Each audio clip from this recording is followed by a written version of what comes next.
What, we some kind of Suicide Squad? I am Iron Man. You are a toy! I live my life a quarter mile at a time. Server Anakin! I have the high ground! I'm gonna steal the Declaration of Independence. I'm simply saying that life, finds a way. Welcome back to the Big Movie Boys podcast, the only podcast to make benefit once glorious nation of Kazakhstan. I'm your host, Jeremy Baum, and with me as always is Ben, Minister of Culture, Stitch. Very nice. And Bob, Vice Premier, Liebel. What's up, big movie boys and girls? All hail Kazakhstan. And joining us this week is a very special guest, Bill Galley. High five. We've got plenty of laughs on the schedule today in the form of what we're calling the Comedy Legends Tournament, as well as our review of Borat Subsequent Moviefilm. But first, I just introduced him. Bill Galley, care to introduce yourself to the hundreds of thousands of Big Movie Boys listeners? It's an exciting moment in my life. I took one prereq film study class in college, so I feel very prepared for this. You're more qualified than all of us. Bill, were you more excited to play Division I football or for this podcast? I got an A in my prereq and a B in football. Hey, that means, yeah. No, actually, I got a C for concussion.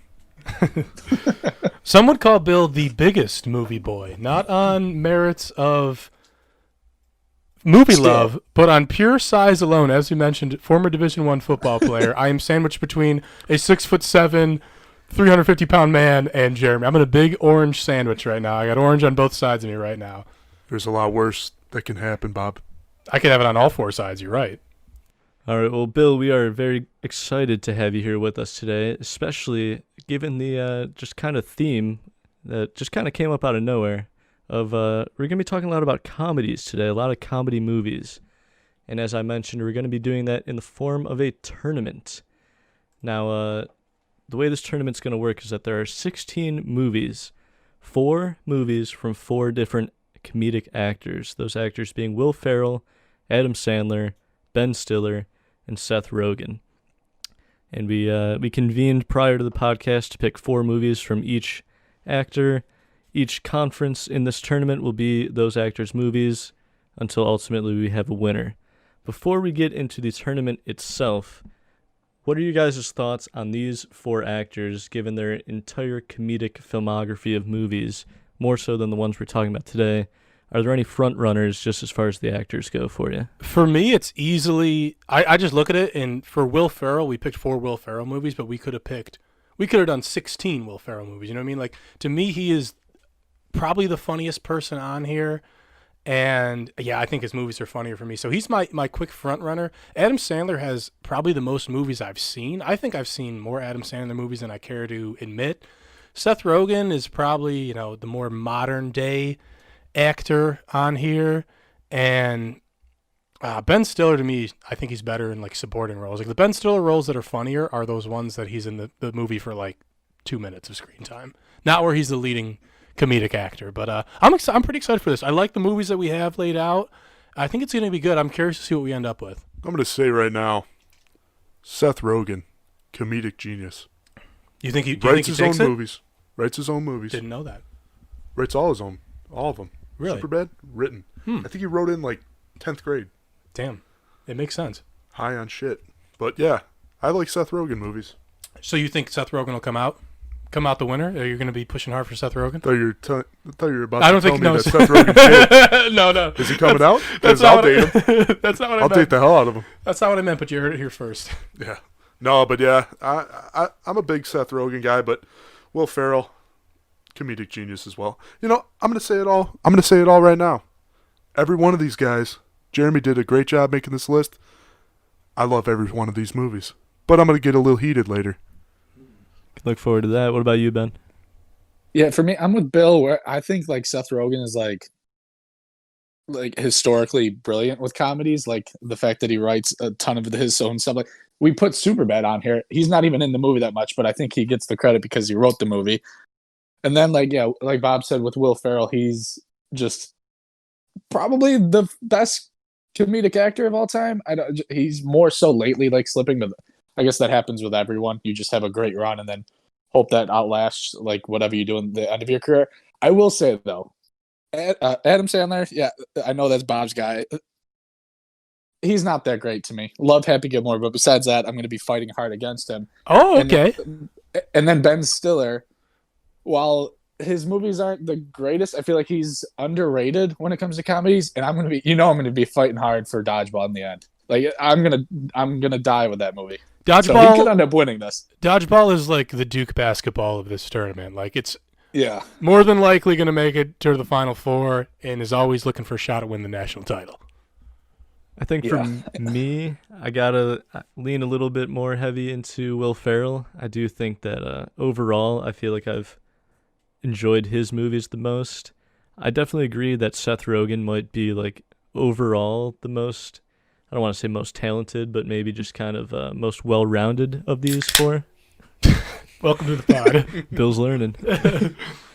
But yeah, I don't know. I mean, looking at this list, I can pick a few that I think, you know, just off the top of my head, I think will make it far, but there's some stiff competition. We'll get to that, the actual contenders here in just a second. But I had actually I tweeted out. Oh yeah. On the at Big Movie Boys on Twitter, I tweeted out who has the best comedy movie filmography out of these four. The poll is still going, but there are currently 20 votes, meaning I think this is our biggest poll yet. Wait, 20 million votes? Yeah. Wait, where's the other 50 million listeners? That seems like that's a low number. They're not voting for Trump, Biden. They're voting for Big Movie Boys. And the results as of recording are 60% in favor of Will Ferrell, meaning 12 votes. And then tied for second, Adam Sandler and Seth Rogen at 4 votes apiece. That means my boy Ben Stiller got 0. Not a lot of love for Ben Stiller. Oh no, on this 0? Poll. So we will see if the audience of the Big Movie Boys knows what they're talking about. We'll see if Will Ferrell ends up victorious. Before we get into the actual tournament, though, Ben brought up a good question, and he was curious. Well, Ben, actually, I'll let you ask it. Yeah, just for all 4 of these guys, I feel like they each have a crew, whereas like Will Ferrell has like Paul Rudd, Steve Carell, I guess John C. Reilly, that David Koechner guy that's in a lot of his stuff, and then Seth Rogen has Jonah Hill, has James Franco, I think Dave Franco even appears, Craig Robinson, and Danny McBride, and then Adam Sandler, I'm not even going to list it. You know who he has. Yep. And then Ben Stiller, I guess it's like Owen Wilson, Vince Vaughn. I feel like his crew is like Will Ferrell could even. I don't think he makes the cut, but Ben Stiller's is probably smaller. But I know Vince Vaughn probably cracks that list, and Owen Wilson is pretty famous too. So I feel like each of them has like a solid crew. For me though, like you said, I think Ben Stiller's is the least defined. But you sort of answered the question by not naming Adam Sandler's because it's David Spade, it's Chris Rock, it's Kevin James, it's what's that? Who's Deuce Bigelow, Mel Gigolo? Rob Schneider. Yep. That's like literally his crew. They're in every single one of his movies. And I'll give you like even Jennifer Aniston. You can even throw in there. Or like Maya Rudolph. Maya Rudolph's in a lot of his shit now. Like I don't know. I think if we're just talking about, I mean, say what you want about all those comedic actors that I just named for Adam Sandler's crew. The fact that I could just name them with being a little drunk, I could just name them all, and off the top of my head, they're in all his movies, and it just. But does that mean they're the best crew? Like to me, I feel like for me personally, I think it's like Seth Rogen's crew because all of them are like super funny and have their own things going on, whereas like Adam Sandler's crew almost like has to latch on to him to be relevant. I think Seth Rogen's crew is the most funny, but I think Adam Sandler's is the most defined, and I look at it more like a crew. So it depends what the question is. Yeah, but would Adam Sandler have a crew if he wasn't on SNL? Well, most of those guys are on like David Spade is on SNL with him. That's a good point. But they all came up together. I think that's what it is. Yeah, I think that the producers of SNL get some credit for that crew, though. They're also, I think they're some of the old producers on SNL, and some of the other writers write on some of his movies now. So like, I'm gonna say it right now, though. Chris Farley, one of the funniest people on earth.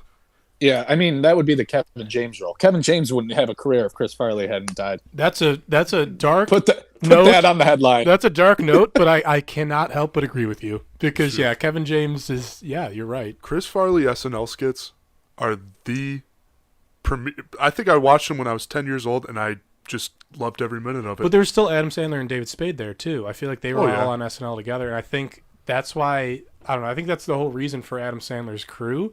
And yeah, you can say that they latch on to him, but like at the end of the day, they still definitely do have some chemistry.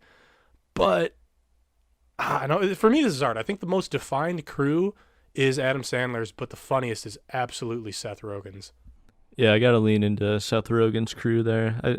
For exactly what Ben said, I feel like together they're all incredible, and then even if you separate them and they go off and do their own projects, they're all, even if it's not a comedy project, like I just feel like that entire group is so multi-talented that everything they do is worth watching. So. That's fair, because I could get down, like I get down with like a Danny McBride comedy or a Jonah Hill like serious movie. I'm not going to get down with a David Spade anything and a Rob Schneider serious movie. You know, did David Spade star in any movie? I believe Yeah, he Little was Dickie Roberts or something. No, he was day. Joe Dirt. Joe Dirt. Joe Yeah. Dirt. The cult classic Joe I Dirt. believe that's it. Joe Dirt. Wait, there's another one. Joe Dirt 2. Oh. Was that the one where he worships a piece of shit that falls from the sky? Yeah. I'm pretty sure that one. Yeah.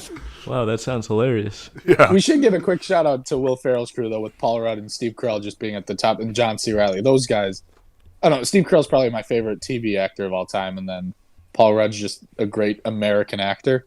I feel like Will Ferrell is able to pull a wider net. I feel like his crew you could cast a wider net for. That's why, because I was thinking, like, do I add Mark Wahlberg to that? Do I just have Bob gush over that? Does Kevin Hart count? Like these kind of people? I think he just dips his toes in a lot of different ponds, and I think his crew is pretty big. If you were to actually define a crew for him, but I don't know. Let's come to a consensus. What do we think? I mean, my vote is for Seth Rogen. Yeah, I think I'm going to say Seth Rogen. I can get down to Seth Rogen. If we're talking Fuck about you, Bob. I said I go. It depends on the question. The funniest is definitely Seth Rogen. The most well defined is Adam Sandler's. But we're going. I'll give you that. This is the comedy episode. This is the comedy podcast right here. So we're it's going to be Seth Rogen's comedic crew. All right, well, let's get into our actual tournament here. So, as I said, we got 4 movies from each of these 4 actors. I'll go ahead and read them off for you just so we know who's playing. In the Will Ferrell Conference, we've got Talladega Nights, Semi-Pro, Blades of Glory, and Step Brothers. In the Ben Stiller Conference, we've got Dodgeball, Tropic Thunder, Meet the Fockers, and Zoolander. In Seth Rogen's conference, we got Superbad, Neighbors, This Is the End, and Pineapple Express. And rounding it out in Adam Sandler's conference, we got Big Daddy, The Waterboy, Mr. Deeds, and Happy Gilmore. And within each of these 4 conferences, the movies were seeded based on Rotten Tomato scores. So that is how these movies will get paired up. And we're going to start with the Will Ferrell Conference. Our first 2 movies going head-to-head are Talladega Nights and Semi-Pro. Shit. Tough. Very, very, very tough. I actually am Not for me. I'm gonna go out on a limb and say that I don't like the way we did the seeding because I feel like we're getting a lot of questionable matchups here. These are 2 of my favorites. Talladega Nights or Semi-Pro. Oh my God, I know what Ben's picking. Gun to my head though, I'm gonna go Talladega Nights. Funny. Can I go now? Let me make my case before yeah. the other people vote. I think Talladega Nights is great. But just jokes after jokes. I feel like Semi-Pro has more jokes per minute of movie. I just think it's a funnier movie from head to toe. Bob, you would have never said in your life, "Suck my cock, I'll murder your family." If this movie didn't exist, buddy, you're preaching to the choir right now because this is like picking between my 2 kids right now. I love both of them the same, but there's one that's a little better looking. That's Talladega Nights. I don't know. Maybe I just missed out on it. I just want to know that I own right 2 before- copies of Talladega Nights on DVD, just in case I lost one. I'm going to call bullshit on that. Swear to Christ. And I'm going to also say, I think Semi-Pro might be my second or third favorite comedy of all time, so that's why I'm voting hard for it. But yeah, that's my vote for sure. Bill, what do you think? Okay. All right. Talladega Nights. It's a sports movie. It's about NASCAR racing. Semi-Pro. It's 2 sports movies in one. How's it 2? You got Semi-Pro, about basketball. Then you got My Man, Love Me Sexy versus Dewey the Bear in a boxing match. That's a fair Rivals Rocky. It rivals Rocky, Bob. I mean, We're talking 2 sports, 2 Will Ferrell fights versus 1. I guess. You got a priest in there getting his ass kicked, drinking beers. I'm going semi-pro, and I don't like Rotten Tomatoes right now because 16, the worst movie on the whole bracket. Yeah, that's bullshit. For clarification, that's just how the bracket's ordered. So it's not necessarily the worst movie of the 16. It's the worst of the Will Ferrell. Well, movies. I'm a big underdog, and I'm going 16-1 right now. Jeremy, what do you got? Because I am now might have just been swayed. I want to hear what you got. All right, so I did a little extra preparation for this week, and I know Semi-Pro is one of Ben's favorites. And going into it, I was like, Talladega Nights, easy. That's one of my favorites. But I wanted to give it a fair shot because I wasn't even sure I've seen Semi-Pro from beginning to end. So I watched Semi-Pro like just a few days ago. Wow, mad respect. It's not that good. Whoa! How dare you? How dare you? Can we cut what I just said before that? You got a fucking I'm not problem? saying it's bad, but this is an easy Talladega Nights for me. How Easy. dare you? I just switched my vote. It's Semi-Pro. Actually, no, Bill sort of swayed me. I could have went either way, but we also sort of have to have a winner now, and we were just tied. And you picked Talladega Nights. They both picked Semi-Pro. I was on the fence after Bill's rave review that I honestly just want to go watch the movie right now. So I fucking love it. I do love it. So man, I guess I'll be the swing vote because you're on Talladega Nights by 100. I mean, it's You're on honestly thin ice, not even Jeremy. close for You're me. on thin ice. I just think there's more lines that you like can remember from Semi-Pro. Like I think there's like how he's like, did you just call him a jive turkey? Like just like that line is just like the whole scene is hysterical. Even when they put the eyeliner on and they're sweating into their eyes, like Look at my eyes. Look at my eyes. yeah, look me in that. I mean, I can't. I'm not saying it's a bad movie. I'm not saying it's not funny, but I don't hold it nearly in as high of esteem as anyone here apparently does. I think Talladega Nights blows this one out of the water, and I will say this is by far the lowest rated on Rotten Tomatoes audience score. Semi-Pro was? Yeah. Oh wow. By at least 25%. Well, guess what? Wow. They don't know who, the critics or the No, audience? Oh, well, they don't know shit. I think this is one of the only movies under 60%, and it's 30-something. I'm actually stunned by that. That's some bullshit right there. I'm pretty stunned, but we got to decide. And like I said, I switched. I'm going Semi-Pro. I had to pick between my 2 children. And, Semi-Pro is looking a little better today. So, Semi-Pro over Talladega Nights. What a comeback. What a switch, Sorry, Jerry. right? I mean, I Bill respect Bill swayed me. democracy. Bill swayed me for sure. Just what I happened may not there? respect Semi-Pro, but I respect democracy, and therefore I've been outvoted. So we got Semi-Pro. That is our first winner. Let's move over to the Adam Sandler conference for our first matchup there. We will go Big Daddy and The Waterboy. Any strong opinions so far? Just hearing those 2 titles being read aloud. I'm a really big fan of The Waterboy, and Bobby Boucher is one of my favorite characters of all time in all of media. Hubie Halloween? Is that Hubie Halloween? Or That's Bobby Hubie Boucher? Dubois right there. No, I love The Waterboy. Yeah, and one of my first childhood crushes, one of my first erections as a young boy. Oh man, Vicky Valancourt in The Waterboy. Vicky Does it? I'm sorry. Miss Valancourt, Miss Vicky Valancourt. She's the devil, Bob. Yes. Mama said she's the devil, but yeah, I like Waterboy. Big Daddy is really good. Like that's actually like an all-around top to bottom. That's probably one of his best movies. But I'm gonna solely vote with my heart here, and I'm gonna go with Waterboy just because I like that movie more. If I'm being honest, I watch it more, I laugh more at it. I don't know. I'm going Waterboy. I will not be swayed on this one. For me, this is a toss-up, honestly. I could be swayed either way. I'm leaning a little more towards Big Daddy, but I don't want to say I'm locked in 100% on Big Daddy. Bill, I'll let you go first. All right. So I view Big Daddy as less of a comedy than Waterboy. I mean, Big Daddy's a good movie. Don't get me wrong. It's a great movie, but The Waterboy, I mean, it's Rob Schneider. It's the one liner that gets me going. You can do it. Yeah, I live my life. I live my life to that. Yeah, you can do it all night long. Oh yeah. Yeah. What movie makes you laugh more? Waterboy. Yeah. Ben, what do you got? See, I wasn't as studious as Jeremy here. I think I've seen parts of the Waterboy, but I've never actually seen the whole thing in its entirety. I know like the gifs from it like are super funny. Is that where like We Suck Again comes from? Yes. Yes. Okay, see like that seems funny as shit. So if you're going based off like comedy, if you're doing it that way, I get why you guys are leaning that way. But for me, Big Daddy is just like that movie. I think of I don't maybe it's because Bruce Springsteen is played in it and I love Bruce. Like that movie gets to me. Or maybe it's just because I'm a big Sweet Life of Zack and Cody fan. I don't know. That movie gets to me. And it's also my favorite Jon Stewart movie. Talk me out of that one. But overall, I think my vote would be for Big Daddy.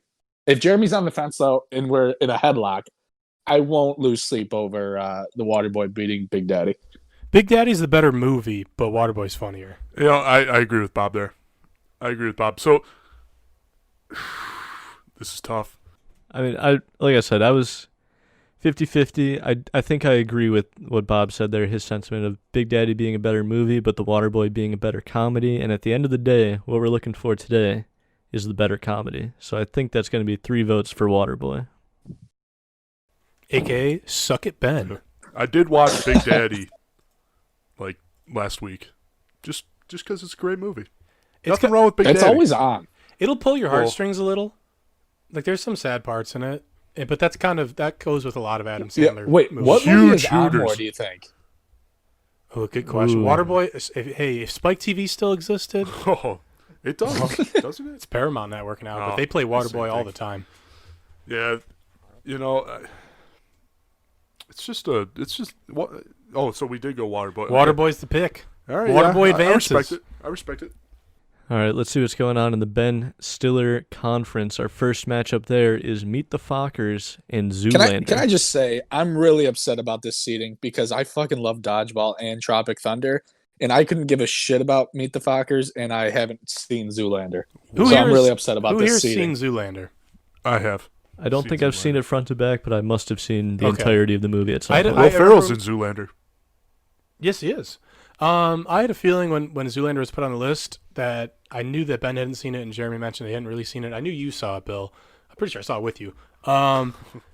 Zoolander is really fucking funny. Like if you're a big movie boy listening right now and you haven't seen Zoolander, that's just out of all the movies on this list, because I assume like the heavy hitters you've all seen, obviously. Like everybody has seen Step Brothers, everybody's seen Dodgeball, you know? But like I think Zoolander is probably the least viewed movie on this. Like it's the least hyped up one, but oh my god, it is a really fucking funny movie. Zoolander all the way. I like Meet the Fockers, it's good, but Zoolander to me is just like you said earlier, what movie makes you laugh more? What movie is the better comedy? For me, it's Zoolander. I laugh my fucking ass off at Zoolander. Yeah, I'm gonna go with Zoolander as well. Meet the Fockers, it's a great family movie. It's a family flick. You watch that with the wife and kids? Yeah, you watch that with the wife and kids. My mom loves Meet the Fockers. My mom loves Meet the Fockers. Why isn't she on this podcast then? You know what? I look just like her, so she might as well be. But I'm gonna have to go with Zoolander. I forgot his name. It's Steel something. Steel Blue. Wait, is it Steel Blue? Blue Steel. Blue Steel. Yeah. And when he does that, does that face, it just, I mean, he's hot, man. Yeah, he's a good-looking He's man. hot.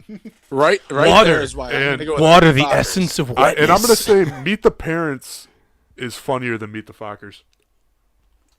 Bold I take. think Meet the Parents is actually on more. That one might actually be funnier, but Meet the Fockers is funny. I think, yeah, like you said, it is more of a family movie, and I'm only voting for it more so because I've actually seen it. But the fact that you guys don't even know the main character's name in Zoolander makes me think, how often do you actually Derek see this Zoolander. Well, no, it's his nickname, Ben. His name's Yeah, not Blue Steel. Steel. Steel Blue Steel. That's the name of his modeling look. That's the entire movie is based off of his look. He can drop this look and like people like shit their pants. Yeah, I shit my pants constantly if I think about it. And Meet the Parents also has a great antagonist in Owen Wilson. Yeah, he is great in that movie, actually. Jim, what are you thinking? Yeah, I'll admit that I can't make an educated vote here, having not seen Meet the Fockers, but I've seen enough of Zoolander, and I know if I don't vote Zoolander, my father will disown me because he's a big Zoolander guy. So, yeah, it's gonna be an easy vote for Zoolander here. That's fine. That's fine. Gary vote. Gary gets the vote on that. Derek Zoolander moves on. All right, let's visit our fourth and final conference. Our first matchup here will be This Is the End and Pineapple Express. This is the Seth Rogen conference. Ben, what do you think between these two? Yeah, I was actually hoping you wouldn't go to me first because I'm very in between these movies. I actually watched both of these movies like recently. I watched Pineapple Express because it's on Netflix again, and that movie is so funny. And I think a big part of it is like James Franco and Danny McBride. And then I'm like, wait, oh, those two guys are fucking hilarious, and This Is the End. This movie's. Have you guys all seen this movie? Yes. Yeah, I've seen both of them. I have not seen This Is the End, and I know it's really funny, and it's sort of been saving it for a while. Like, I know I'm going to watch this movie one day, so I will just answer the question quickly. Pineapple Express is my pick. I haven't seen This Is the End. If you guys That's vote fair. for it, I'm fine. I just want you to remember 7th grade what my cell phone ringtone was. Thug Life. There you go. Because it was mine as well. Yep. Pineapple Express probably is more of a classic. This Is the End, I think, is like them getting it back together. Like, even in This Is the End, they talk about making Pineapple Express too. Like, so I think that's why my vote's going to lead towards Pineapple Express. But I just want to give This Is the End its due. Like, there's great lines where Craig Robinson sees Aziz Ansari falling into like the big crater, kicks him in, and then later goes on to say, "I tried to save Aziz." Like, as he's kicking him. And then there's even what's his face from Superbad? What's his name? Michael Cera, where he's like doing cocaine off people, like off a penis. Like, that shit is so funny. But yeah, my vote's for Pineapple Express. Yeah, I'm on the same page as Ben. I think both of these movies are really good. I definitely agree that I'm glad that you went on your little spiel there about This Is the End. I do think it deserves it, but ultimately, I'm also going to vote Pineapple Express. I do think that if I had to watch one of these two, and I haven't watched either of them too recently, but if I had to pick one of these two to watch right now, it would be Pineapple Express. Yeah, I'm going to finish the clean sweep here. Make it academic. Wow. Do Pineapple Express. This Is the End is a powerhouse. There is, I think every comedian is in that movie. Yeah. Would we call this an upset? Did Kentucky just get knocked out in the first round? It's a sweep. No, man. I don't think it's an upset though. But I think because they even have like, yeah, just a bunch of actors in that movie. Like, Danny McBride plays the asshole so funny in that movie. Like, even the main character, Jay, I always forget his last name. Barenthal? But like, no, that's John Barenthal, right? Oh, yeah. It's like Jay Burnshaw or Yeah, something. something close to that. But like, he's funny in this movie. How he just wants to smoke weed with Seth Rogen the weekend, and then he can't even do that. That's exactly what I think wanna the do. reason is like Pineapple Express is like a funnier ending. How they're just sitting in the diner, and This Is the End is funny. How like at the end, James Franco thinks he's going to heaven, and then just keeps saying "fuck you," and then gets knocked down back, and like Danny McBride eats him. Then like, it's just so stupid. But I think the ending is kind of weaker in that movie compared to Pineapple Express. Well, that was our first clean sweep of the tournament, and we officially have had one matchup in each conference, which means we're going back to the second and final matchup in the Will Ferrell conference, which will be Blades of Glory versus Step Brothers. This is way tougher for me than the first Will Ferrell This is matchup pitting your was. two kids against each other even more than the first This is one. also way tougher. Yeah. Bob has 4 kids. I have- And they're all I- Will Ferrell movies. For me, oh, dude, honestly, like I love Blaze of Glory, and it's truly one of my favorite movies. But if we're talking about some of the best comedies of all time, if you don't say Step Brothers, then you're getting your ass knocked out, because Step Brothers is truly, truly, truly one of the funniest movies of all time. And we're looking for comedy here, right? We're looking for the funniest movie. Step Brothers, it's got the jokes, it's got the premise, it's got the actors, it's got everything you could ever want. I really think Step Brothers is one of the funniest movies ever, and this is my hard push, and I think this is going to be one I push for the most once we get down to the nitty gritty and we got to pick a winner. But I'm going Step Brothers very hard over Blades of Glory, which is tough. I just punched one of my kids right in the nose, but it's Step Brothers for me. Yeah. Bob's points are very valid. I'm going to say this right now. Step Brothers, love that movie, man. Kobayashi. Wow, That Kobayashi that's scene. bold. That Kobayashi scene. Eat that dick. Eat that dick like Kobayashi. No. Insane. Yeah. And that drums. Will Ferrell's voice. Did you know that It needs more cowbell. I had but I had MySpace, and I had the scene from the Eat That Dick Like Kobayashi pinned to my MySpace wall. that's a bold statement. Yeah. Wow. You got for a 14-year-old. mad girls from that, Bob. Tons. That's sounds like 2 votes for Step Brothers. What are you thinking, Ben? Yeah, with Will Ferrell movies, I talked about it with Semi Pro. With most quotable, I think Step Brothers on this list, maybe besides Dodgeball, is like the most quotable movie for me. And I love this movie. I'm surprised this wasn't the 1 seed. I thought this was going to be up against Semi Pro, and I was going to be real sad. But yeah, Blades of Glory is super funny. Like it's such a. I think the concept is like the thing about these movies is like the concept. They're just so stupid that they like work. But I think Step Brothers is like just like Bob said, one of the most classic movies of all time. That's my vote.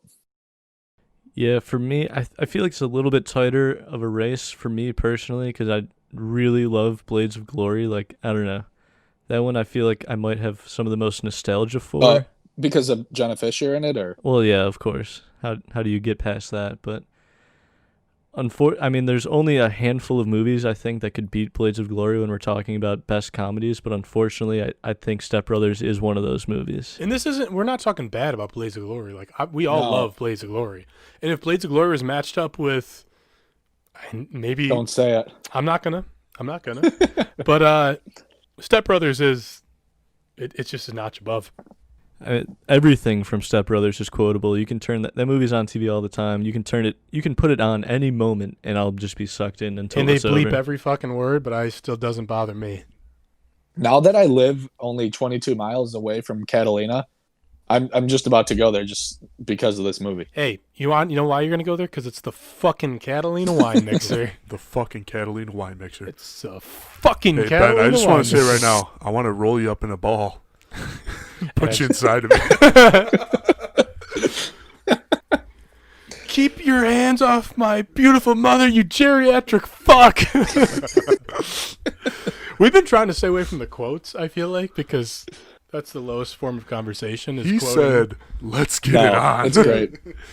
But for this movie, it is okay to quote it. In any conversation, a job interview, you're meeting your girlfriend's parents for the first time, hey, throw a Step Brothers quote out there. Really break the ice. Let them know who you are. If anybody asks you if you're sweaty, you just gotta say, I just watch Cops. Why are you sweating so much? And everybody knows that's the truth. I was just watching Cops. Well, Step Brothers is moving on, so we'll have plenty of more opportunities for more Step Brothers quotes, don't you worry. But we're going to our second matchup. In the Adam Sandler category, we got Mr. Deeds going head-to-head with Happy Gilmore. Bob, we'll start with you. This is a loaded question. This is a hard one for me because Mr. Deeds is actually a Liebel These family. are your 2 grandchildren. They really are. They really are. Mr. Deeds is a Liebel family classic. That's one of my family's favorite movies. We watch that on Christmas. I want you to know that. But Happy Gilmore is probably... Oh, that is a goddamn classic. I am going to try to make it interesting, though. Happy Gilmore, I quote all the time. I follow fucking Shooter McGavin on Twitter. Yeah. Mr. Deeds, though, for me, I'm just going to go off of... I'm going Mr. Deeds. I'm going to do it. I'm going to do it because I got to do it. I got to do it for the family.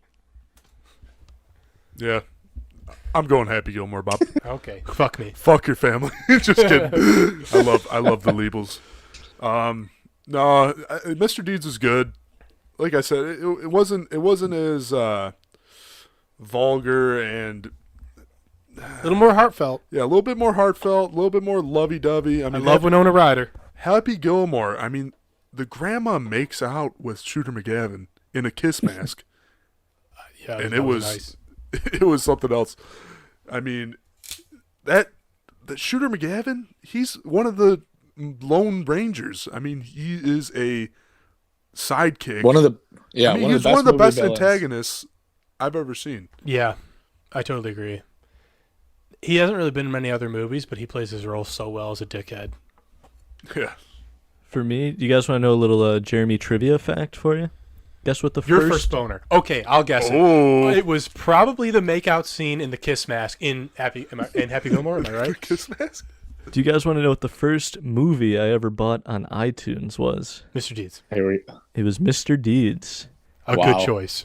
That being said, Happy Gilmore is far and away my favorite Adam Sandler movie.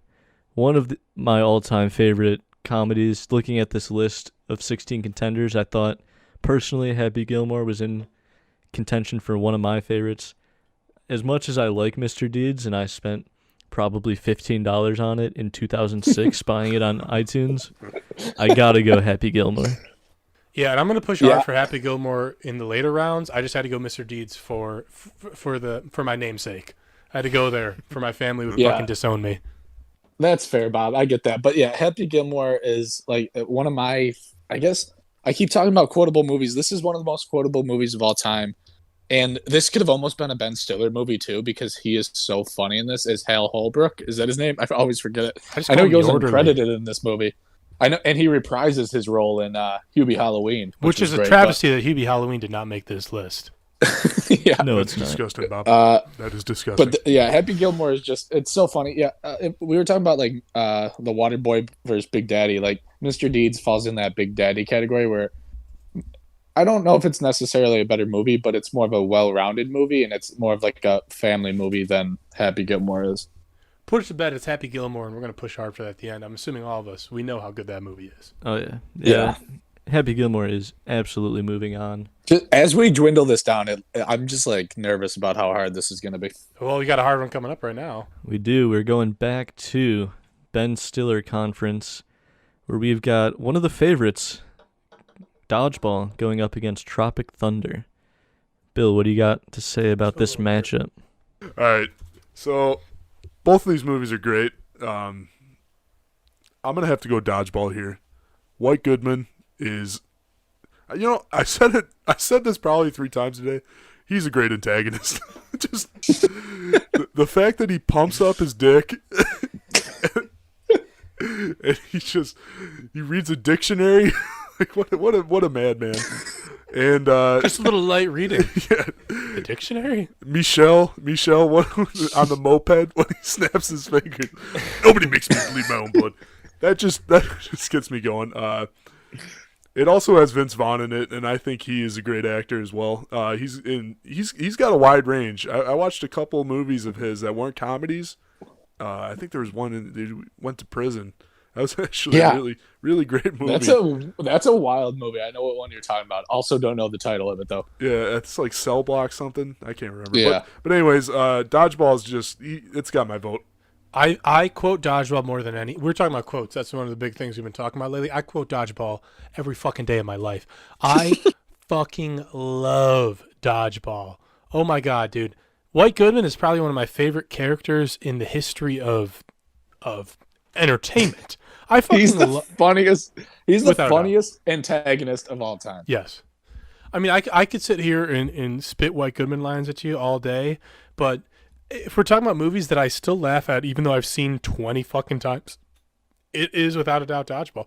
Easy pick for me. I know you love Tropic Thunder, Ben, but I'm hammering Dodgeball.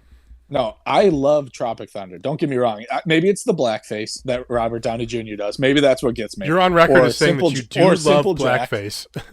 The fact that Simple Jack didn't win the Oscar because you never go full. I won't finish that off.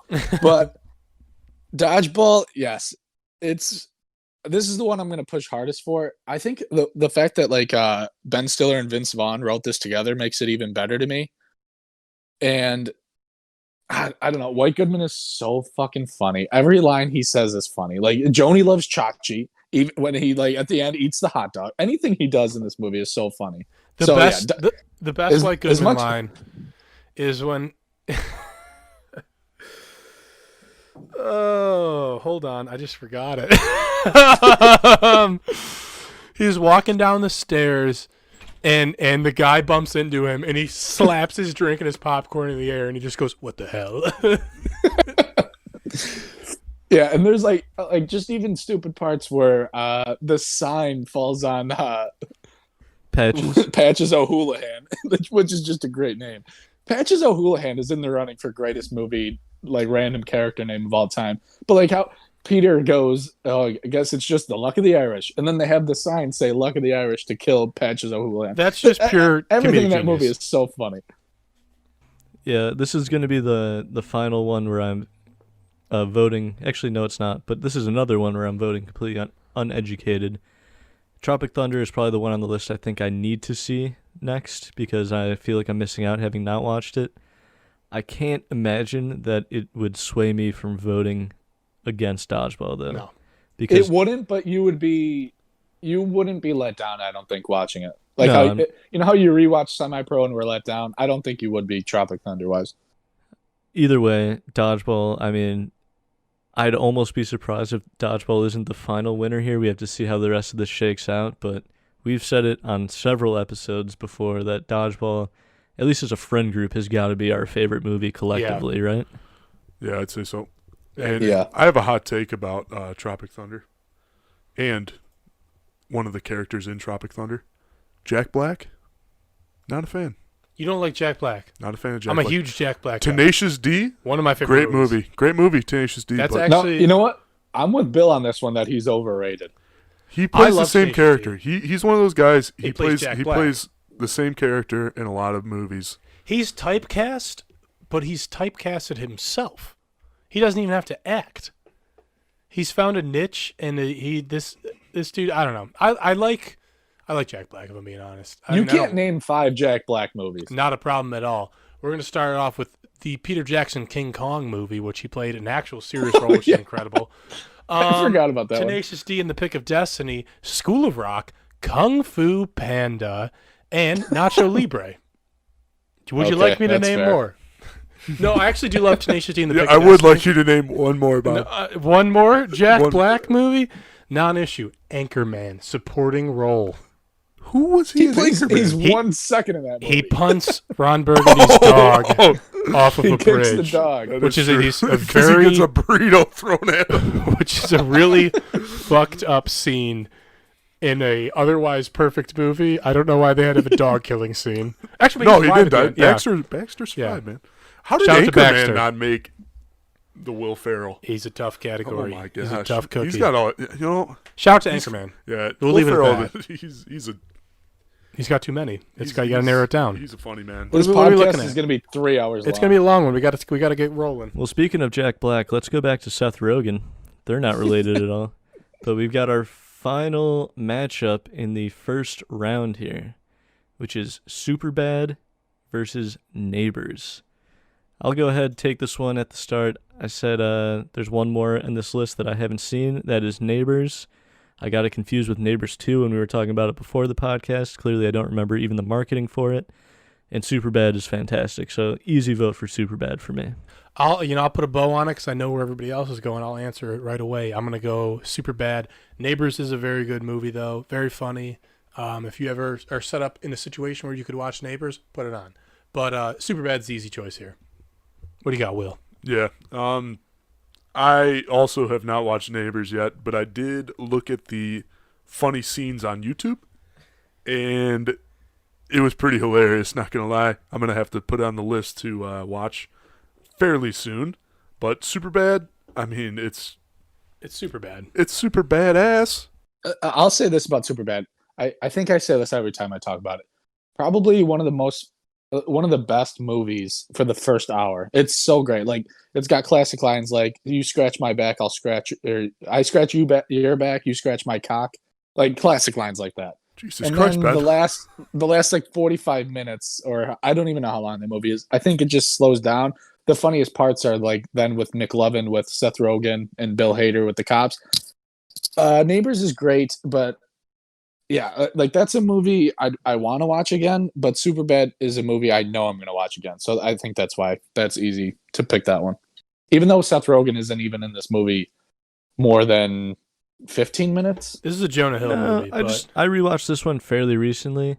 He's in it more than you remember him being in it, or at least he was in it more Okay. than I remember. I'm not saying he's a leading role, but he's in it a fair amount, and we already discussed that he wrote it, so I guess there could be some debate as to whether or not it's a legitimate entry, but we're going with it. Superbad. Moving on. Superbad's moving on, which means we are officially in round 2. Hopefully this can go a little bit quicker now that we've kind of gotten all of our thoughts on these movies at least once. So let's revisit Will Ferrell. We're going to be selecting the best Will Ferrell movie of these 4, and it is between Semi-Pro and Step Brothers. I'll answer it quickly for us because I know My that 2 children. these are my 2 beautiful stepchildren, and for me, it's got to be Step Brothers. It is Step Brothers, and I know what I'm going to call it now. I don't even know what you guys are going to vote for. I'm going to call it now. It's a clean sweep, even for Ben. You know what, Bob, man? Don't fuck me. I was about to fuck you. I was about to fuck you in that beautiful little face because Semi-Pro is a hilarious movie.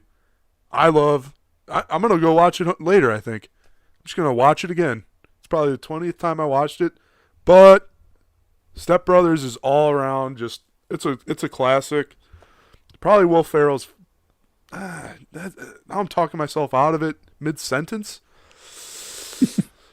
But that speaks to how good of an actor or a comedic actor Will Ferrell is that you can't that's a good decide. point. It's so I know, hard to yeah. decide. Yeah, it's rough. I'm going to have to go Gun to your head. Semi-Pro. Wow. Here we Ben, go. I think I'll wait on Ben because we know what I'm picking. I didn't even want Semi-Pro to make it out of the first round. Easy Step Brothers for me, not even a debate. All right, Ben, it's up to you, buddy. We could have a reverse tie, or we could go. You take it. Yeah. What do you got? Yeah, this for me, it's tough. I know the listeners are on edge listening to me right now, but if I could only watch one of these movies again, I'm not even fucking with you guys. I would pick Semi-Pro. So I think that's why for me, it beats Step Brothers. Even though Step Brothers I think is more of a classic, but I think almost because Semi-Pro isn't as mainstream, I think I find myself liking it more because I feel like I'm like into this Like a cult classic. crew almost. that like thinks like people don't know about it, even though I think people know about it. You mean you're wrong? Is that what you mean? No, that's not what I mean at all. I think Semi-Pro is the funnier movie to me, even though I know Step Brothers is a bigger classic. But if you guys want to put Step Brothers through, like if I don't know how it's going to work now, we don't have a fifth person. Do we want Gary to come up and vote? Well, we haven't had it happen yet, but the way that the tiebreakers were going to work is that I have a random name generator, random number generator, whatever you want to call it, and whoever this RNG chooses was going to get double the vote. You know was what? How we were You going to know do the tiebreaker. We should I don't want the random generator to do this. I think as much as I love Semi-Pro more, if we're at a tie, I can get around the fact that Step Brothers should be the movie moving on. Mark it. I'm not going to wait I for you to also change just- your mind, so You know, Step you can do Step Brothers. Brothers because I was up at, I was 50-50 and then last second went to UD. We're I going thought unanimous? Bill was gonna do Step Brothers, so that's the only reason I was okay with doing Semi-Pro. the Bob whole put a time. gun to my head. I did. I have a He gun. put his gun to my all right, let's get to our best movie, best Adam Sandler movie, best movie in the Adam Sandler conference. We got The Waterboy up against Happy Gilmore. I said it once, I'll say it again, Happy Gilmore. Easily Yeah, my I'll go- favorite Adam Sandler movie. I got to go Happy Gilmore. Happy I'll Gilmore. go right after that and second that. It's Happy Gilmore. I'll triple it. I'll quadruple it. You ever Yeah. get a quad whopper? No, I don't think those are legal in the United States. All right, that was an easy one. That is a simple one. No disrespect to The Waterboy, but Yeah. you're going up against Happy Gilmore. What can I tell you? That brings us back to Another easy one. the Ben Stiller category. We got Dodgeball v. Zoolander. Yeah, this is simple Jack for me, dude. This is easily dodgeball. That was great. I'm gonna second that. It's obviously Dodgeball. I know I haven't seen Zoolander, but Dodgeball, yeah, this one's easily moving to the Elite Eight, or is this the Final Four? Though? Final Four, baby. Final Four. Oh shit. Yeah, I've seen enough of Zoolander to know that even if I watched it front to back, left to right, up and down, it's going to be Dodgeball every day of the week. Dodgeball as well. All right, we're cruising through this round. All right, we're at our final Seth Rogen film. We've got Superbad v. Pineapple Express. I think this might be the closest in this second round for me personally. Yeah, let me go first here then. Superbad, I already said it's like a classic movie. You can quote it a lot. Recently watched Pineapple Express. Actually rewatched it twice because I threw it on for myself and then tried to make Tina watch it. She didn't watch it, so I stayed up watching it. I'm going to go with Pineapple Express here. I think it's more like I think if they got to pick what movie they like the best, like out of those actors, I think they would pick this movie. I think they think this movie was more fun to make and everything about it. That's why I'm going with Pineapple Express. For the best Seth Rogen movie out of this, I'm gonna. And go the he's movie. more in that movie. I'm doing the opposite, and I'm gonna say I like Superbad more than Pineapple Express, and I can be swayed, but the gun that was to Bill's head, which is now to my head, You're pointing it at yourself. No, I'm pointing it. I took it Yeah, from he- up. he took it I'm from me. pointing it at him. It's crotch. it's super bad. It's super bad for me.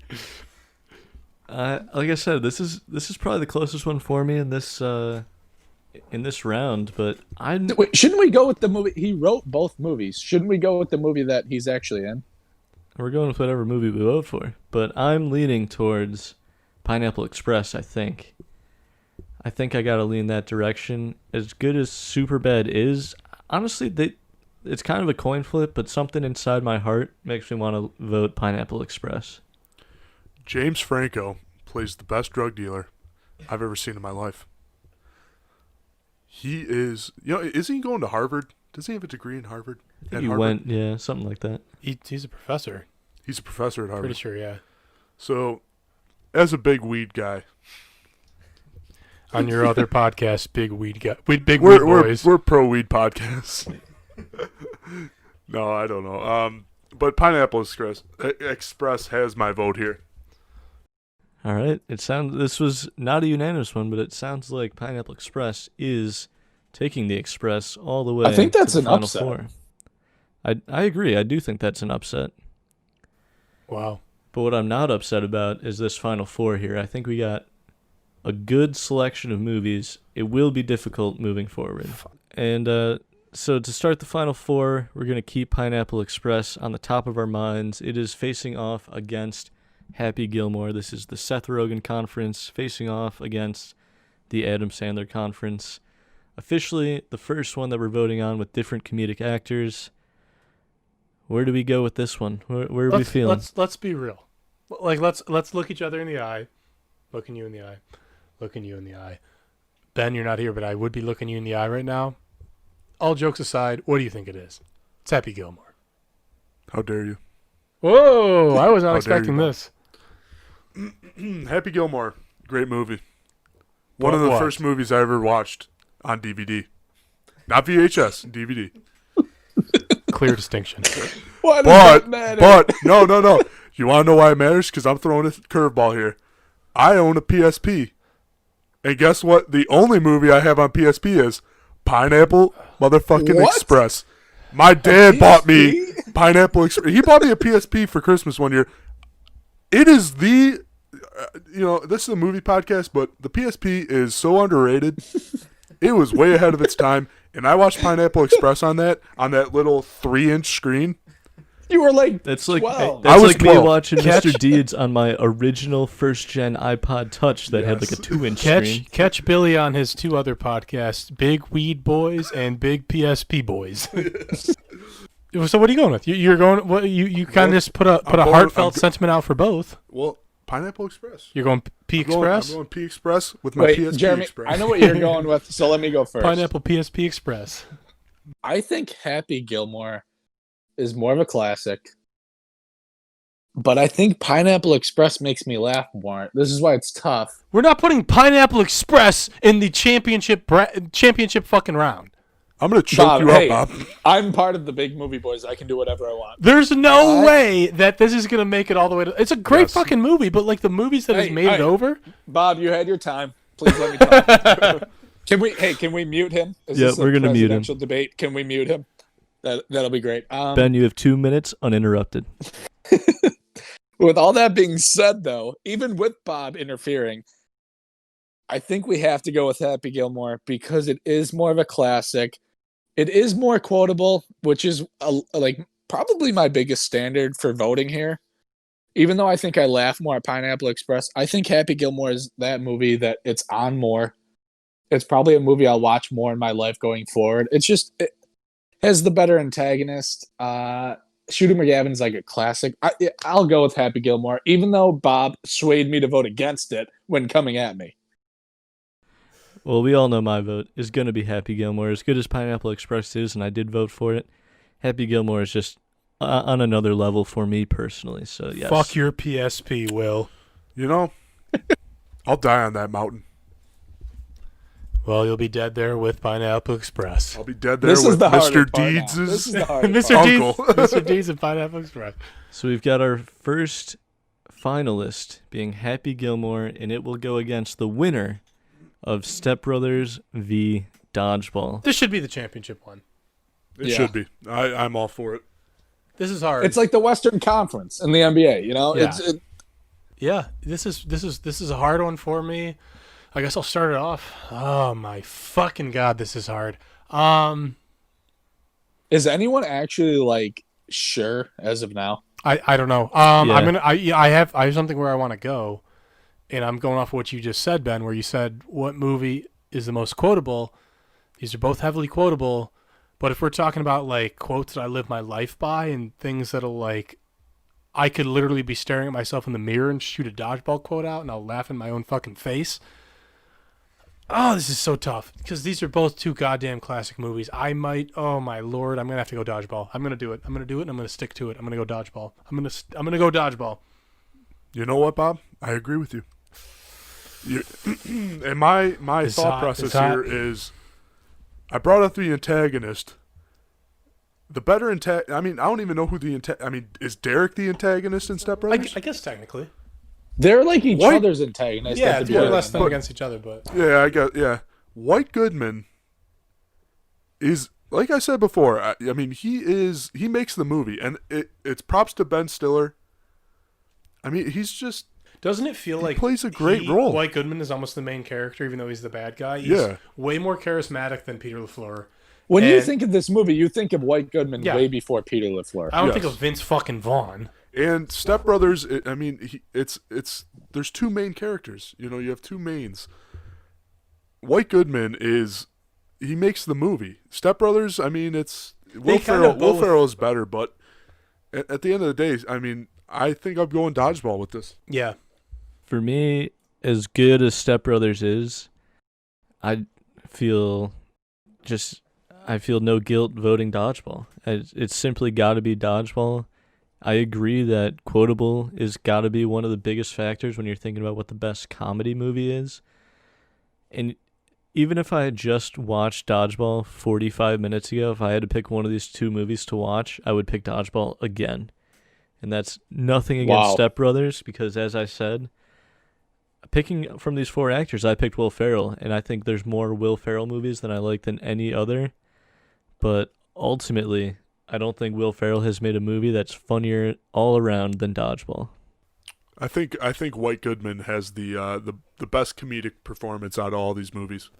Totally Yeah, agree. I think I'm gonna go ahead, obviously, and make it the clean sweep. But I'm just gonna say, I know we almost shit on Ben Stiller. Like, if we thought going in, we never would have picked Ben Stiller as the best out of these four. And we never even talked about acting. But he's the only person in this entire thing where, like, White Goodman is not Ben Stiller. Like, he totally transforms in this movie. Like, he's the best actor in any single movie. Even like Zoolander, I haven't even seen it, but I just feel like he transforms the most. He's not Ben Stiller in any of these roles, whereas like Will Ferrell plays like basically Will Ferrell in every role, like in Seth Rogen, and I don't know, Adam Sandler's legit just plays Adam Sandler.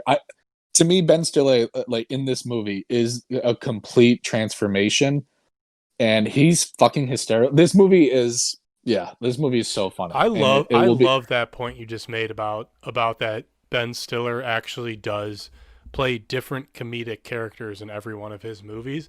Like, each character he plays actually is like, I wouldn't call Ben Stiller a typecast actor. He's in comedy movies, but he plays different types of comedy roles in all of his movies. Yeah, as like, you mentioned, this Adam is completely Sandler, different than everything. Adam Sandler is literally Adam Sandler in every like all of them are. I mean, Will Ferrell is probably the next closest to Ben Stiller in terms of like taking on different roles, but like, yeah, dude, White Goodman as a whole. The only other thing I can think of that he's done close to White Goodman is that Heavyweights, that Disney movie. He's kind of similar in that, And I guess he's similar in Happy Gilmore, but where he's kind of a dickhead, but it's still White Goodman Yeah. is White Goodman. White Goodman is an all-time character in any Yeah. in a comedy, in a drama, in a horror movie. Like, it doesn't matter. Like, White Goodman is a fucking great character, a great role, and yeah, put it to bed. Well, White Goodman will be facing off against Happy Gilmore, our final contenders here. Dodgeball v Happy Gilmore. I'll say this is closer to me, I think, than Step Brothers v Dodgeball, personally. Now that we look at it, I might agree. I don't agree. Now that we look at it, I disagree. Yeah, I'm going dodgeball again on this one. Yeah, I won't even make any more points. I'm just dodgeball. Love me sexy. You guys didn't Wait. even wait. Whoa, you guys didn't even whoa, wait to pull the rewind. trigger. You guys didn't even wait. You guys I'm just pulling both the went trigger. dodgeball You know, right away. I was against Happy Gilmore in the last round. And, With I just Pineapple got Express. I just got a sour taste in my mouth from it. Everybody made fun of me. Just kidding. Hey, But I just think Dodgeball is just it's a movie that and there's not that many star roles in Dodgeball. I mean, granted, Happy Gilmore's a similar scenario, but I just think Dodgeball is just. I would rather watch Dodgeball than Happy Gilmore. At the end of the day, it's a great way to put it. What movie would you rather watch at the end of the day? And I think that's how I'm going to grade this round. And for me, it's Dodgeball. It really is. I said it was closer, but it doesn't mean Happy Gilmore's winning. I gotta vote Dodgeball again. I mean, there are movies that on a given day I might pick over Dodgeball in this tournament, but if I'm talking greatest comedies of all time, I gotta vote Dodgeball no matter who it's going against. So whether it's in the maybe finals this is just or in the first round, I'm voting Dodgeball. Is this the only time that we've got one of our lists right? I think if we did this one more time, we'd still get Dodgeball. yeah, I think so. I think maybe this is just because it's our friend group and we love Dodgeball the most. But I don't know. I would say if you put these 16 movies up, I think like, Dodgeball gets to the final no matter what. I think it would be like this versus Step Brothers most of the time, and maybe like the majority of people would pick Step Brothers. But I don't know. Dodgeball is just the funnier movie. You have the side characters like Jason Bateman, like like he's so fucking funny in this movie. Like him and Cotton and Pepper needs a new pair of shorts. Pepper needs a new pair of shorts. Like they somehow have Lance Armstrong pre-scandal in this movie, Which doesn't I don't age know. well. That part doesn't age well, but the Chuck Norris part ages really well. Yep. And Dodgeball is probably a movie. You think you watch it, Bob? I want to exclude you from this because you'll say over because you're such a liar. Do you think you'll watch this movie over under 40 times the rest of your life? Probably 250. that's a lot of times, Bob. That's one. I'm at 200 right now. That's 1/20th of your life, probably. I watch it a lot. I love it. honestly think I could watch this movie more than 40 times again in my life, which is wild. I might watch it tomorrow, honestly, after we spoke about it this long. You know, Adam Sandler is probably my least favorite comedian on this list, and you know, he's got a lot of good movies, but I mean, I just got to go Dodgeball. Yep. All right, well, you heard it here first. The first annual Comedy Legends tournament. We've determined that Dodgeball is the best comedic movie, at least of the 16 here, but I'm willing to say you put any other Of all comedy time. movie against it, we're going to vote for Dodgeball. That went a bit longer than expected, but fortunately we watched another comedy this week, so we'll at least briefly discuss it. We all watched Borat Subsequent Moviefilm, which had the working title or the full title of Delivery of Prodigious Bribe to American Regime for Make Benefit Once Glorious Nation of Kazakhstan. This movie was released October 23rd, 2020 to Amazon Prime Video. Bob, what does that date mean to you? Oh, that is actually our one and only big movie boy, Ben Stitch's birthday. I didn't forget. I was ready to talk so much. Oh, shit I get it. about I that. had it. This movie was written by way too many people. It's got like 11 writing credits for a movie that was mostly improvised. Figure that one out. This movie is directed by Jason Woliner, who directed several episodes of Parks and Rec, Nathan For You, and What We Do in the Shadows. This movie stars Sacha Baron Cohen and Maria Bakalova and features brief cameos from Mike Pence, Rudy Giuliani, and Tom Hanks, which I'm sure we'll get into. Wait, do Mike Pence and Rudy Giuliani get paid for this movie? Not a chance. I doubt it, but I figured I'd mention them.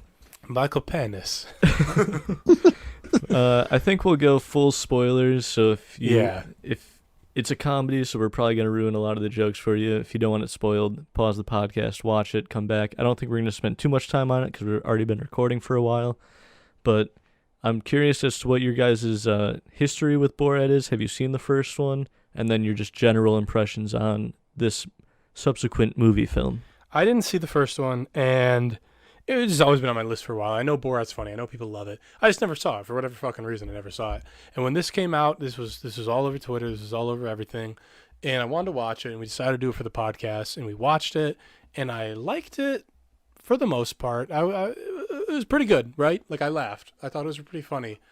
And then it just immediately made me want to go watch the original. And after watching the original and this kind of almost in the same sitting in the span of like 2 days, I don't know, it got me pretty into it. I don't know, I like it, but I had no previous knowledge of Borat until I watched the second one to start, which is obviously the opposite order. But interesting concept, and I think they definitely handle it well, and it got me into it. So Borat, I watched Borat 1 when it came out, probably about what? Is that what it's called? Borat 1? 14, I don't know. Might as well be. 14 years ago. The first 14 movie, years ago. I got it listed here. The first movie is called Borat: Cultural Learnings of America for Make Benefit Glorious Nation of Kazakhstan. Yeah, what Jeremy said. But Borat 1. But Borat Uno is by far way better than the second version, the sequel. I thought this one that we watched, that we're discussing now, was rushed. I don't think they really had a plot. You know, they were just going. You know, they were finding what it was. You know, like Jeremy said, half this movie is improvised. I think they were trying to find the plot by just doing ultra cringy stuff, which was funny. But I mean, it's that type of humor that's it's like the cringe humor. You know, you're cringing, but you're laughing while you're doing it. It's not my favorite type of humor, but you know, it was overall an all right movie. I think me and Bob talked about it earlier. I think I gave it like a 4 out of 10. I just thought it was kind of rushed. There really wasn't too much. You know, they kept on redoing the same joke over and over. But yeah, not my favorite. It more or less seems like Borat subsequent movie film is like scene to scene. Like each scene is like, here's where we're doing this scene, here's where we're doing this scene, and we'll loosely connect them, as opposed to Borat 1, where it feels like it's a more overarching, not saying it's like an amazing story, but it feels like the story is more, from start to finish, they know what they're doing in Borat 1. This one, it just sort of feels like it's like, this is what this scene is, this is what this scene is, and boom, boom. And like, they're hysterical, mind you, but it almost feels like you're watching a series of sketches. But I think part of that comes down to the fact that they were filming this movie as a global pandemic started, and it sort of picks up at the end. And you can tell that the way the coronavirus starts kind of like 45 minutes into the movie, and the way they end it with saying that like Borat was injected with fucking like the bat thing, like that was totally added last minute. Like, you know what I mean? Like when the movie started, they didn't plan on doing anything with the coronavirus, because when the movie started, the coronavirus didn't exist. Like when they started filming this movie, the coronavirus wasn't around. So like they kind of shoehorned that into the end about like the injection and him spreading the coronavirus, and that's how they get back in America for them laughing at his first movie. Like it all seems kind of thrown together, but if you look at it for what it is, like I mentioned earlier, it's almost like a series of sketches. It's not like an overarching story, not an overarching theme, but like those individual sketches, as I'll call them, were pretty fucking funny. So like I laughed my ass off at a few scenes, but like as a movie, as you mentioned, not the greatest movie. Still doesn't mean you can't laugh at it. And I would probably give it, I would say probably like a 6 mid to 7 low, because I still laughed my ass off at it. So I'll give it that. That's where the points come from, is I still laughed at this movie. What about you, Ben? Yeah, so my experience with this movie, I didn't watch the first one like Bill did, but I had just gained the interest. I don't know, maybe like a lot of people who hadn't seen the first one from the Rudy Giuliani scene. Like I wanted to see that.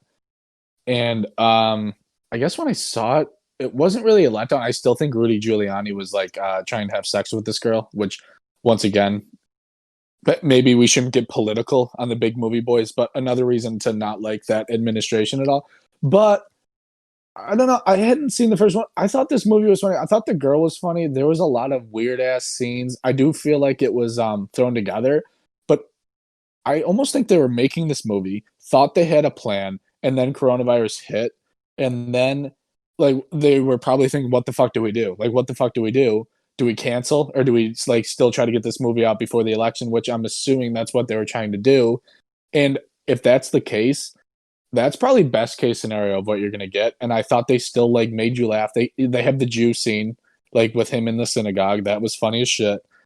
And they have the scene with Rudy Giuliani. They have the scene with the two guys. Like it's not even a scene; it's just like a whole part of the movie with the two guys who hate Democrats, who think that like Hillary Clinton is taking adrenaline from people. They think she's drinking slitting people's necks open and sucking out their adrenal glands for like, blood. See, like their ability to like almost adjust. Like yeah, like how you guys said, maybe that's not what they wanted.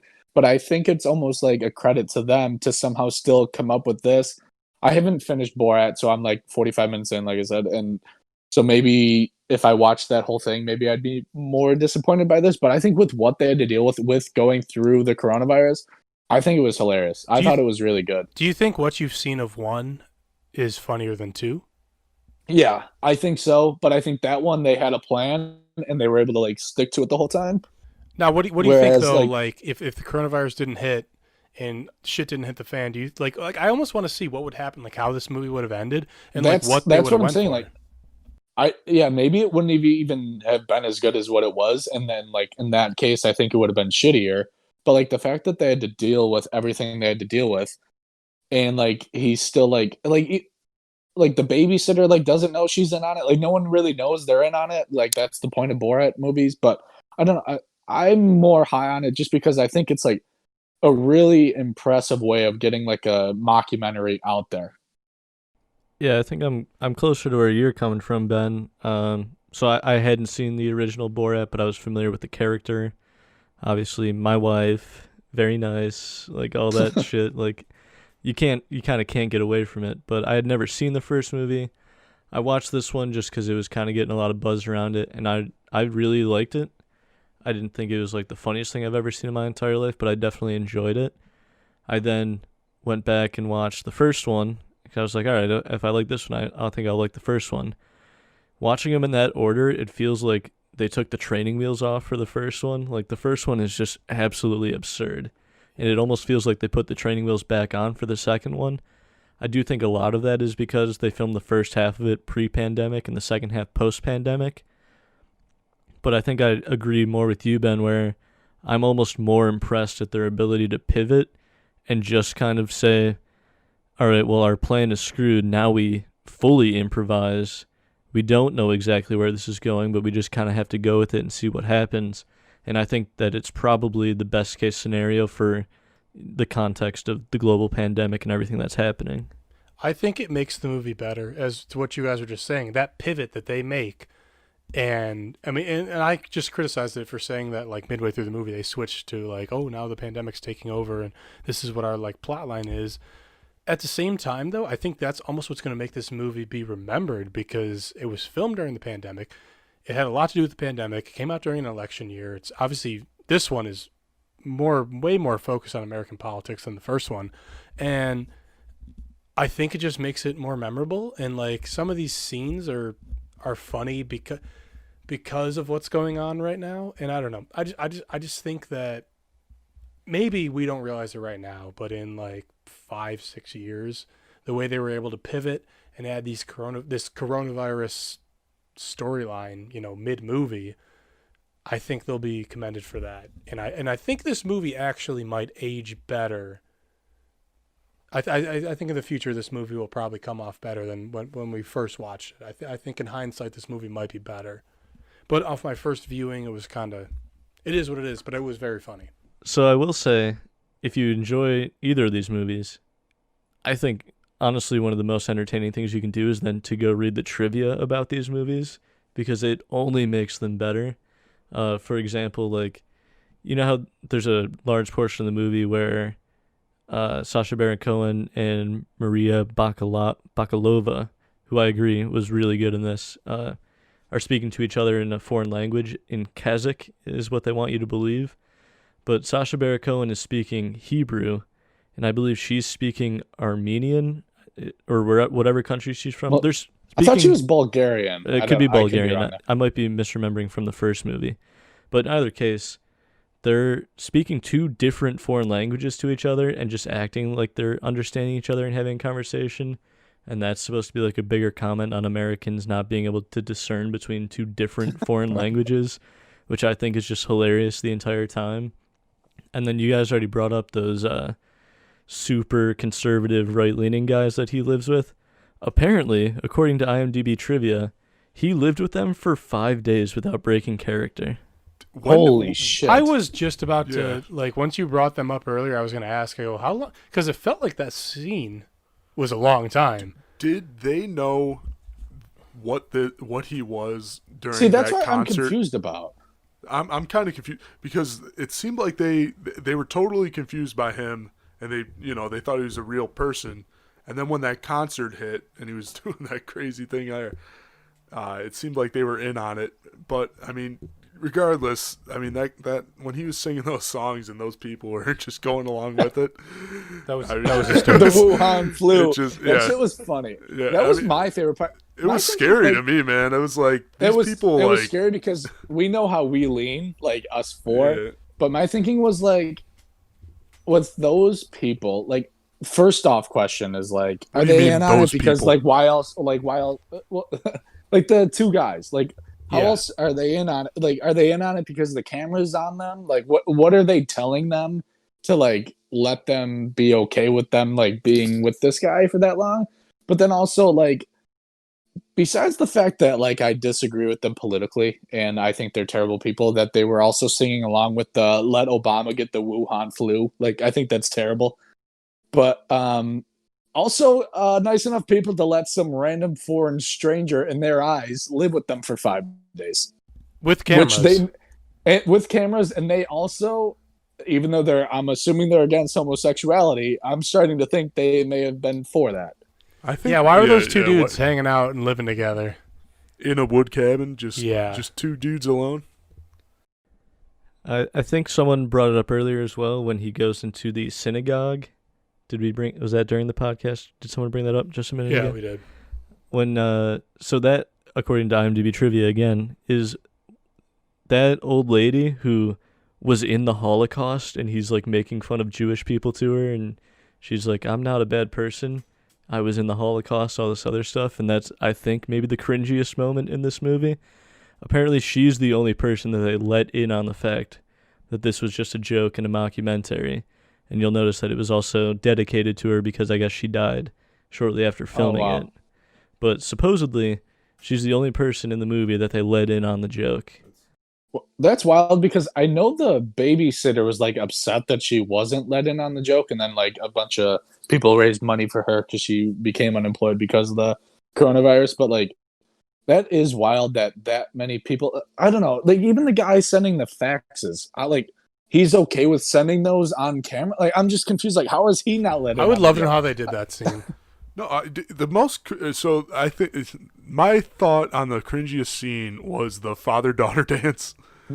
Yes. Well, Yeah. The you know moonblood No, dance. yeah. You know the scene that I'm talking about. But how about that random dad who's like, I'd pay, what is it, $500 for her? Yeah, And it's and like, the daughter is like, "What the fuck is Like, wrong with Dad, you?" calm the fuck down, bud. I understand, like, the dad probably knew it was a joke, but at the end of the day, man, like, Your daughter's right there and heard your you. daughter's right there, and you're talking about fucking some other dude's daughter to the dude. And the girl is believed to be 15 years old by everybody in the movie, which is just another thing. But I think that's one of the, I don't want to say it's like a repetitive joke, like they keep making the same joke, but it's like one of the things that keeps getting repeated is that he brings around his 15-year-old daughter, that's what everyone believes her to be.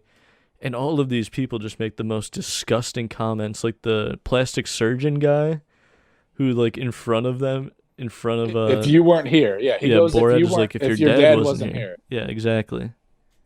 Like everything about it, I think adding, because again, I went back and watched the first movie, and it's him and his producer is the other side character from the first movie. The fact that they added a 15-year-old daughter into the mix brought in an entirely different element that they could then kind of catch these people on camera saying the most messed up stuff to. Can we talk about like the most like crazy scene, like the Rudy Giuliani scene? Does he know in that moment? Like I know we know everyone else thinks she's 15. He doesn't know in that moment, I don't think. No, Because she was a reporter. no, I'm pretty sure that he does know. He does know? Like Yeah. Sacha Baron Cohen, I saw a thing that he did an interview, and he basically said he goes, everything was on the table. He knew what he was getting into, and you decipher that scene for whatever you saw out of it. I'm not going to say anything. I'm not going to say he was putting his hand down his pants. I'm not going to say he was adjusting his shirt or whatever excuse he came up with. Sacha Baron Cohen goes, I'll let people see what they see, and you decide for yourself what happened. Yeah. But he basically said that Rudy Giuliani was under the impression that she was 15. Really? Yeah, he knew. Okay, well, so when I watched it, I didn't know that, but I can tell in the sense, like, I could see if, like, him getting away with it, saying, like, oh, I was just getting, like, my microphone off because she seems to be, like, helping him. But I think it's obvious, like, that people watching felt like it was super uncomfortable because I don't think Sacha Baron Cohen goes in unless he thinks it's about to escalate way too far. At the same time, though, in the same interview that I saw, Sacha Baron Cohen also said, he goes, I would never put the girl, what's her name again? Maria Bakalova. He goes, I would never put her in as much as they like poke fun. He basically said, he goes, I would never put her in a scenario where she felt unsafe, and that's part of the reason why it feels like he rushes in. Because doesn't it feel like after you watch that scene, she even says she like doesn't feel unsafe, but like I think he felt unsafe for her. No, but otherwise, if you watch, that scene could have been way more like compromising for Rudy Giuliani. Yeah. So I saw this interview before I saw the movie, basically, and like I was waiting for this scene the whole time, and after knowing that like he basically rushed in because he thought she was unsafe, I totally caught the moment where he kind of like abruptly comes in. Like he was obviously waiting in the other room, and like they make it seem like he was trying to work his way up, and then he was the cameraman, and like in reality, he was actually the whole time was there during the Rudy Giuliani shit. But like after watching the interview where he basically says that he rushes in because he thought she was in in a compromising position, and then watching the actual scene, it's just like, oh fuck. Like, I mean, for all we fucking know, yeah, maybe he was just taking his mic off, maybe he was tucking in his pants, but as Sacha Baron Cohen says, he says, take it for what you wish. Let's go to the bedroom. Yes, like, yes. Why are you taking a girl to a bedroom? He wanted it. Yeah, he alone is alone. creepy in this. Yeah, he wanted to be alone with her. He obviously those cameras were not like visual. He did not know those ones were there. And then once she helps him with the microphone or whatever, like he's digging down into his pants. The microphone is not. I don't know. Maybe I've never been mic'd up, but I've never seen a microphone go down to your underwear, and he's clearly reaching down into his pants. And so one more point about Rudy Giuliani. He's very loud and outspoken, and when Sacha Baron Cohen walked in, he was scared. You could tell, like he was scared. He was kind of scared by it. Like, I had mixed. I listened to Joe Rogan and they talked about it, and Joe Rogan was basically taking the side of Rudy Giuliani, and I when I saw the scene, I saw it on Twitter, and I'm like, it could be, but then when you realize like he brought her to a bedroom without cameras, and what were they planning on doing? The touching was, he close. Wasn't, he wasn't like, it was a little too much. It was pretty cringeworthy and pretty uncomfortable. But I mean, if Sacha Baron Cohen let it go on for another 10 seconds, I think it would have revealed a little bit more what Rudy Giuliani's intentions were. But I'm also glad he didn't. I think he felt like I think as normal people, we all would have jumped him at that moment. Yeah, I agree. Any less sexual assaulty, more positive notes we want to end this review on?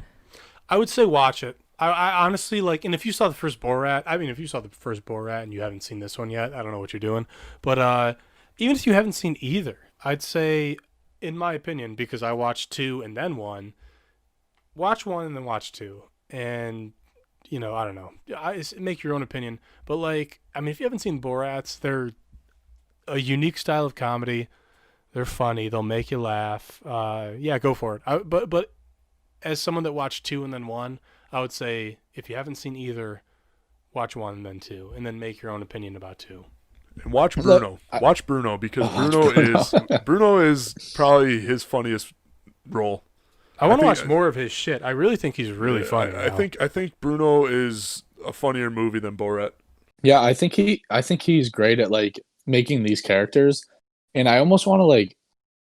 I wish I could go back and like hear this podcast before, because I would almost want to know like who's in on the joke, who isn't. Because as I'm watching this, I'm like, I spent more time thinking like, is she in on it? Or, like, is the babysitter in on it? Which I know, like, I now know she isn't. Like who's in on it? Like, is this all a joke? Like, so I'd almost follow like Jeremy's advice, like do the research about this movie first, like find out who's in on it, and then watch the movie. So you are like watching it as if you made it, so you actually know what's going on, because I think that's the way to make it funnier. Like knowing these people aren't in on it, like the two right-wing dudes, it's like funny. Like I think it's funnier now knowing like they literally had no idea. I think they're idiots, and I think it's hysterical that they let this happen. Like I think that's funnier.